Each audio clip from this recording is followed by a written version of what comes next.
बिस्मिल्लाहिर्रहमानिर्रहीम। तिब्ब नबी सल्लल्लाहु अलैहि वालैहि वसल्लम। हज़रत मोहम्मद सल्लल्लाहु अलैहि वालैहि वसल्लम ने फरमाया, पीने वाली चीज़ों को खड़े होकर मत पियो।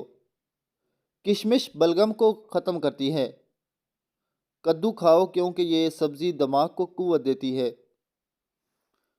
जिस हद तक मुमकिन हो लहसुन का इस्तेमाल करो क्योंकि ये 70 बीमारियों की दवा है।